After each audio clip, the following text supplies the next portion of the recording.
मेला घुमैबौगे देवी माई के दर्शन करैबौगे। अपना प्लेटफॉर्म रिकॉर्डिंग स्टूडियो मेघना बाजार खगड़िया। बखरी के मेला घुमैबौगे देवी माई के दर्शन करैबौगे।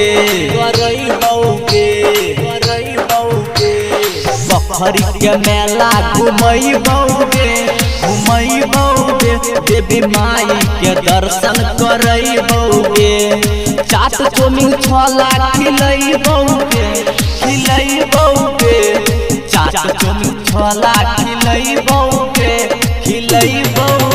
देवी माई के दर्शन करैबौगे। बखरी के मेला घुमैबौगे देवी माई के दर्शन करैबौगे।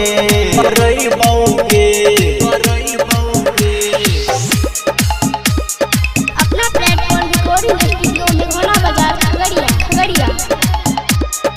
बखरी के मेला घुमैबौगे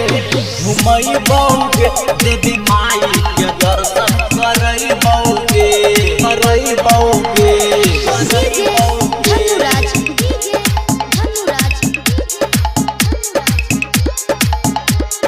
चाट चौमिन छोला खिलैबौगे चाट चौमिन छोला खिलैबौगे देवी माई के दर्शन करैबौगे।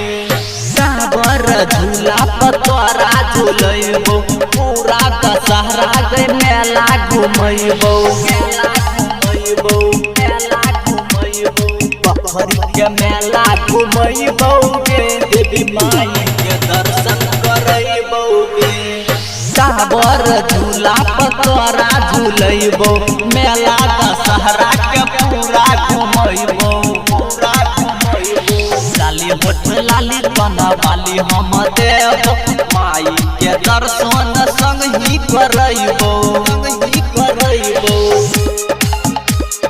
अपना प्लेटफॉर्म रिकॉर्डिंग स्टूडियो मेघना बाजार खगड़िया। बखरी के मेला घुमैबौगे देवी माई के दर्शन करैबौगे।